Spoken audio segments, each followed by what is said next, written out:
안녕하세요. 주식 정리해드리는 주정남입니다. 오늘도 시장 정리하고 그리고 나서 개별 종목 보도록 할게요.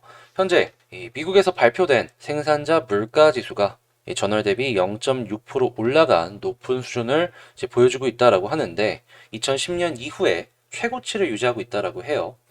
식품과 에너지를 제외한 10월 근본 PPI 같은 경우에는 전월 대비 0.4%를 상승했다라고 하는데 이 식품과 에너지 같은 경우에 훨씬 더 많이 올랐기 때문에 현재 0.6%를 차지한 것이 아닐까 싶네요. 아무튼 물가 부분에 있어서 상당히 부정적인 뉴스가 일단은 나왔다. 자, 그리고 인플레 지표인 생산자 물가 지수가 높은 수준을 유지한 가운데 오늘 소비자 물가 지수가 추가로 발표가 됩니다. CPI라고 해서 이 금리 인상하는데 상당히 이제 중요한 지표다라고 할 수가 있겠는데 예상치로는 전월 대비 0.6% 상승이다라고 하고 있어요. 지금 테이퍼링 곧 있으면 이제 시작이 될 예정이잖아요. 확정이 났죠. 이 CPI를 보면서 향후에 이제 금리 인상까지 어떻게 연결이 될지 요거는 보면 좋겠습니다. 뭐 높아서 좋은 건 없어요. 자, 그리고 제롬 파월이 캐나다, 영란, 유럽, 연준 공동 개최하는 이 컨퍼런스 개방 연설을 나섰는데 통화 정책에 대한 얘기가 없었다라고 해요. 네, 뚜렷한 얘기가 없었고 노동시장에 대한 격차에 대한 이야기를 했는데 이게 아마 완전 고용이랑 후에 중립금리에 대한 이야기로 연결이 될 것 같아요. 이 두 가지 얘기가 나오면은 그때부터 금리 인상에 대한 얘기가 차례대로 나올 가능성이 높다라는 얘기니까 이 완전 고용과 중립 금리에 대한 이 단어들은 꼭 생각을 하시면서 체크를 하시면 되겠고요. 자, 그리고 비트코인 같은 경우에 사상 최고치를 경신했고 이더리움 역시 사상 최고치를 경신했다라고 합니다. 자, 그리고 인플레 경계감에 채권 가격은 강세를 보여줬고 달러와 약세, 금 가격이 강세를 보여주고 있는데 지금 원유 같은 경우에는 계속해서 꿈틀꿈틀해주고 있잖아요. 아마 금 가격이 갑자기 빠지는 모습을 보여주면 거기에 들어갔던 돈이 달러로도 다시 들어갈 수 있겠지만 원자재로도 갈 가능성이 높아 보여서 저 개인적인 관점에선 요거 같은 경우에 얘는 이렇게 생각을 하는구나 라고 보셨으면 좋겠습니다.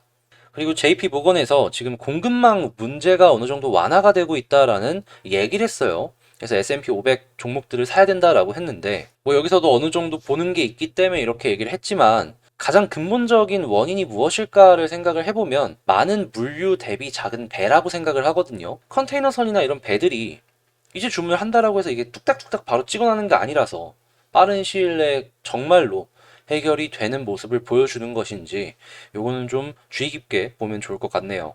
자, 그리고 바이든 시진핑이 다음 주 첫 정상회담을 한다라고 하는데 대면은 아니고 화상으로 한다라고 하네요.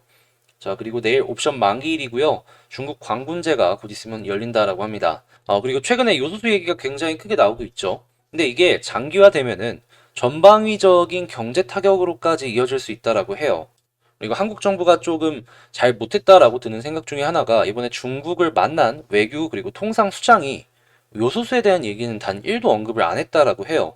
이 중국이 요소 관련해가지고 한국이 좀 크게 의존하는 편이기 때문에 중국으로서 원료를 어느 정도 받아오기만 하더라도 지금의 안 좋은 상황을 어느 정도 해결을 할 수가 있거든요.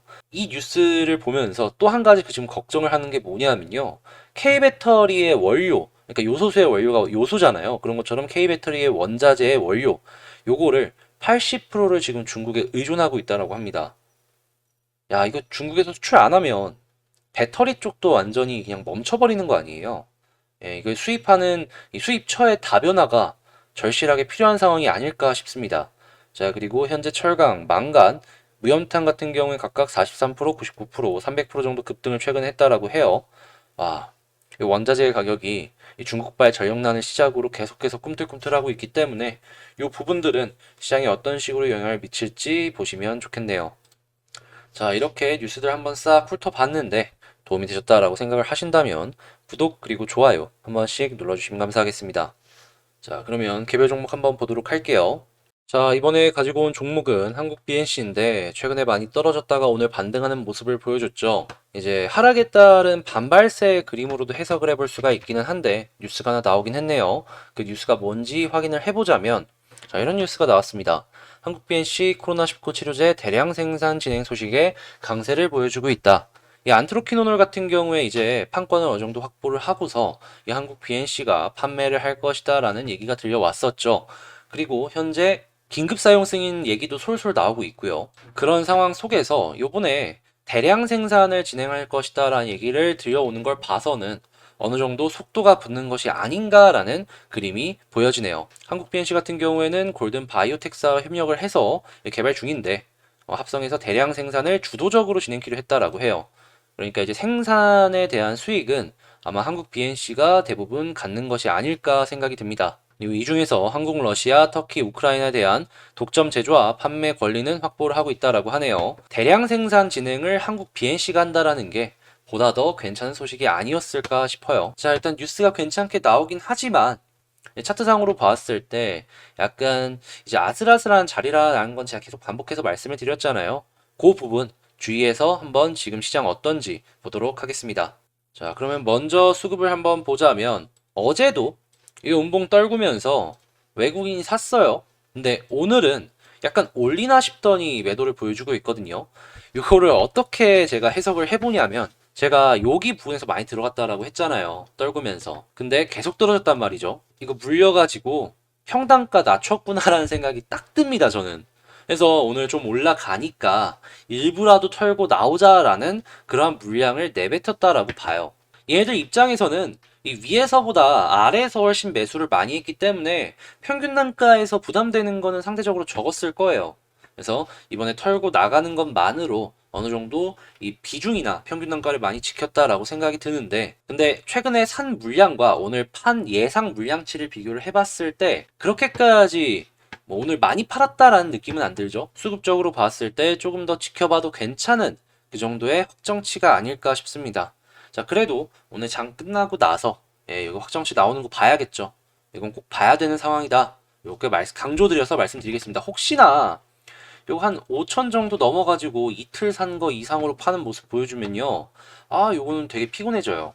한국 BNC 뭐 주봉이나 월봉 봤을 때 월봉 올라오고 있는 모습이다라는 건 확인을 할 수 있지만 좀 갭이 좀 크긴 해요. 그래서 이런 상황이다라는 걸 체크하시면 되겠습니다. 현재 지금 지지를 해주고 있는 가장 강한 부분은 121선이에요. 네, 121선. 그래도 이 부분을 핵심으로 왔다 갔다 할지 이걸 봐야 될 것 같은데 어제 제가 말씀드렸죠. 이틀 내에 이거 위로 어떻게든 회복시키는 움직임은 좀 나와줘야지 좋다고. 여기서 장 끝나고 나서는 조금 더 지켜봐야 될 것 같습니다. 그리고 움직인다면 계속 강조해서 말씀드리는데 요 봉 사이에서 계속 왔다 갔다 해야 돼요. 이 밑으로 다시 한번 이탈해가지고 떨어지는 모습 보여주면은 추가락 나올 수 있습니다. 그래서 봉들이 움직이는 모습은 이걸 보시고 만약에 이제 상승의 시그널을 어디서 볼 수 있냐라고 한다면 지금 요만큼 갭이 생겨 있잖아요. 요걸 다 채우는 순간 그 다음부터는 조금의 상승을 더 기대해봐도 될 것 같다라고 말씀을 드리도록 하겠습니다. 아직 제가 보기엔 죄송한 말씀이지만 확실하게 올라갈 수 있다라는 시그널이 나오지는 않았어요. 조금 더 봐야 돼요. 모양이 이게 하다못해 121선 위로만 잡혀줘도 괜찮겠다라고 말씀을 드릴 텐데 아직은 좀 마음고생을 조금 더 하실 것 같다라고 말씀을 드리고요. 그래도 너무 안 좋게 절망하지 마시고 그 안에서도 최선을 다해서 올바른 방향으로 잘 가시는 게 어떨까 싶습니다. 자, 그리고 추가 매수를 생각을 하신다면 절대 지금은 아니에요. 지금 추가 매수하면 안 돼요. 저는 이전부터 계속 말씀을 드렸어요. 이 위에 있을 때도 그렇고 여기 있을 때도 그렇고 막 횡보하고 있는데 올라갈 것 같은데도 불구하고 저는 여기서는 안 산다라고 죽어라 말씀을 드렸어요. 21선 뚫고 봐야 된다고. 21선 뚫고. 나중에 추가 매수를 해가지고 평단가를 낮추실 생각이 있으시더라도요. 지금보다 조금 더 높은 가격에 산다라는 그러한 리스크가 있어도 무조건 21선 위에서 사세요. 이 종목은 21선이 핵심인 것 같아요. 물론 여기서 더 떨어진다면 말이 달라지긴 하겠지만 현 부근에서는 무조건 21선 뚫기 전까지는 추가 매수는 아닌 것 같다라고 말씀드리면서 제 영상이 도움되셨다라고 생각하시면 구독 그리고 좋아요 한 번씩 눌러주시면 감사하겠습니다. 아, 그리고 제가 곧 있으면 이제 멤버십을 오픈을 해요. 많은 분들께서 제 영상을 좋아해 주시고 많이 봐주셔가지고 이제 빠른 시일 내에 멤버십과 이제 수익 창출을 열게 되었는데요. 아마 다음 주 정도에 시작을 하게 될 것 같아요. 근데 이제 영상이 하나 더 올라올 텐데 궁금하신 분들이 있으시다면 그 영상 한번 보셔도 되고요. 그냥 간략하게만 말씀을 드리면은 한 15개 정도의 관심 종목을 채워놓고 이런 종목들처럼 한국 PNC처럼 봐도 될 때, 보면 안 될 때를 정리를 해가지고 넣고 빼고를 할 거거든요. 그럼 결과적으로 제 관심 종목 창을 보시는 분들 같은 경우에는 아, 좋은 거는 여기 다 모여 있구나 라고 생각을 하실 수가 있겠죠. 제가 하루에 보통 보는 종목이 600에서 700개 정도가 돼요. 이게 중복이 되는 것들이 있기는 한데, 이게 보고서 좋은데 버리기 아까운 것들 이렇게 하나씩 넣어가지고 여러분들께 소개드리면 좋겠다라는 생각으로 시작을 하는 건데, 막 비싼 돈 받았고, 막 그렇게 할 생각은 없고, 여러분들 부담 안 가는 선에서 이제 진행을 할 예정이니까, 관심 갖고 있는 분들 같은 경우에는 한 번씩 보시면 좋을 것 같습니다. 더 좋은 영상으로 다시 찾아뵙도록 할게요. 감사합니다.